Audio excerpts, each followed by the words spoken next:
C'è un momento nella vita di una persona famosa in cui qualcosa cambia per sempre, non necessariamente perché arriva uno scandalo, non necessariamente perché viene annunciata una nuova storia d'amore. A volte il vero colpo di scena arriva quando quella persona smette di essere semplicemente il personaggio che il pubblico ha imparato a conoscere e decide di mostrare un'altra parte di sé.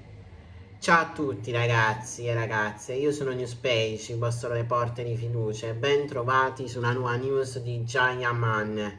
Ma prima di tutto vi invito ad iscrivervi al canale e di lasciare un bel like per favore. Ed è proprio qui che comincia la storia di Jaya Man. Jaya Man è successo davvero? Ma attenzione, non parliamo soltanto dell'ennesima voce di gossip né dell'ennesimo titolo costruito per attirare l'attenzione.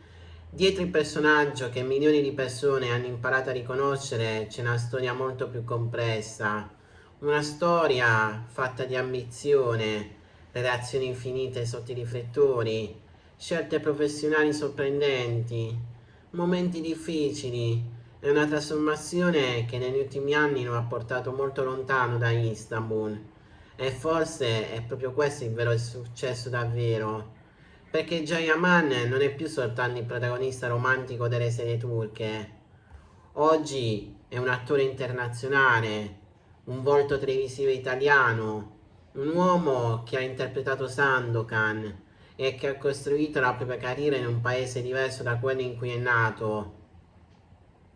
Ma per capire come sia arrivato fin qui bisogna tornare indietro, molto indietro. Jayaman nasce a Istanbul l'8 novembre del 1989. La sua infanzia però non è quella della classica favola delle star che nasce già destinata al successo. I suoi genitori si separano quando lui ha appena 5 anni e durante gli anni dell'infanzia le nonne hanno un ruolo importante nella sua crescita. Lo stesso Gian ha raccontato in passato delle difficoltà economiche vissute dalla famiglia e del fatto che le nonne si prendessero cura di lui. E c'è un particolare che oggi, guardando il personaggio che è diventato, sembra quasi incredibile.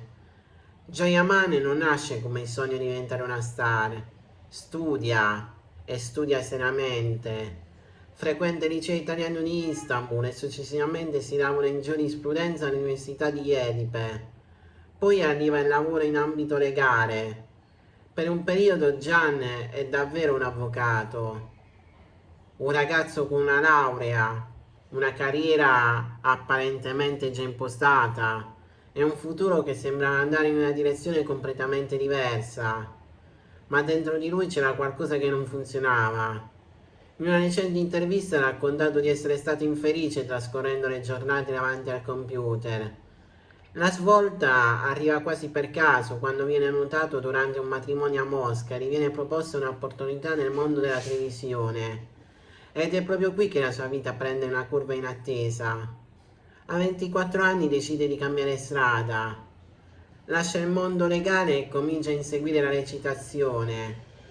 Una scelta che probabilmente all'epoca sembrava folle, ma sarebbe diventata la decisione che avrebbe cambiato completamente la sua vita. Nel 2014 arriva il debutto televisivo, poi nel 2017 in Italia conosciuta come Bite's Wife, Ingredienti in amore, ma è con Daydreamer, Le ali del sogno, che esplode definitivamente il fenomeno Jaya Man. E qui entra in scena un altro nome che ancora oggi, quando si parla dell'attore turco, riaccende immediatamente il gossip. Sto parlando di lei, di Demet Özdemir. Sul set nasce una delle coppie televisive più amate dal pubblico internazionale. Gian e Demet diventano Sanem e Gian. E per milioni di spettatori la chimica tra i due sembra talmente naturale da alimentare inevitabilmente una domanda. Ma tra loro c'era qualcosa anche fuori dal set? Ed è proprio questa la forza e allo stesso tempo il problema nel mondo delle serie romantiche. Quando due attori riescono a creare una sintonia fortissima davanti alla telecamera, il pubblico spesso comincia a confondere il personaggio con la persona. Gli sguardi diventano indizi, i sorrisi diventano prove, Le fotografie diventano messaggi nascosti e ogni gesto viene analizzato. Jayaman e Demet Özdemir sono diventati così una delle coppie più chiacchierate del panorama televisivo turco.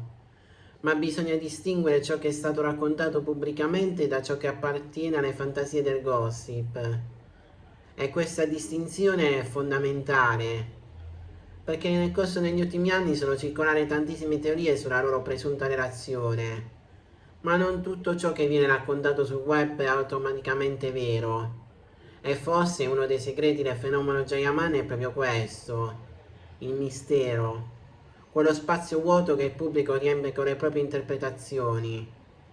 Poi arriva l'Italia, e qui la storia cambia ancora.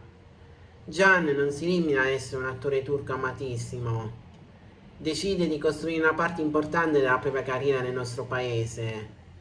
Arrivano le produzioni italiane, le apparizioni televisive, le campagne pubblicitarie e soprattutto Viola come il mare, dove recita accanto a Francesca Chidemi. Ma ce n'è un'altra relazione che più di tutte porta Jayaman sulle prime pagine italiane, quella con Diletta Leotta.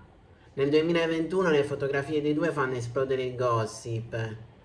Prima le indiscrezioni, poi le paparazzate, poi le immagini insieme e infine le conferme pubbliche. La loro storia diventa immediatamente un caso mediatico. Mediaset raccontava già allora le voci, le fotografie e persino il cielo striscione è comparso nei cieli di Roma con la proposta di matrimonio. E qui arriva uno dei dettagli più incredibili. La relazione era reale, non era semplicemente una coppia televisiva, non erano due attori che interpretavano amore davanti alle camere, erano davvero una coppia. E Diletta, mesi dopo, avrebbe raccontato a Verissimo che Gianni ne aveva fatto una proposta di matrimonio dopo appena un mese dall'inizio della loro conoscenza. Pensateci, un mese, una proposta, una storia vissuta a una velocità impressionante. Eppure, proprio mentre il pubblico immaginava il lieto fine, qualcosa comincia a inclinarsi. La distanza, gli impegni, la pressione mediatica, le carriere, tutto entra nella relazione. Nel settembre del 2021 Diletta parlava pubblicamente della difficoltà del momento e della distanza tra loro. E quella che sembrava una storia destinata al matrimonio finisce, senza il lieto fine che tanti avevano immaginato. Ma c'è una cosa interessante. Gian all'epoca aveva raccontato a Vanity Fair la sua idea dell'amore. Parlava di un rapporto nel quale assumersi responsabilità e spiegava che la riservatezza era una promessa importante della coppia. E forse è proprio qui che emerge una delle contraddizioni più interessanti della sua vita. Bene ragazzi, il video di oggi finisce qui, non mi voglio divulgare oltre a parlare, vi invito ad iscrivervi al canale, di lasciare un bel like, di condividere il video su tutte le pagine social e noi ci vediamo in un prossimo incredibile video che non so quando lo farò ma di sicuro ci sarà. A presto su New Space!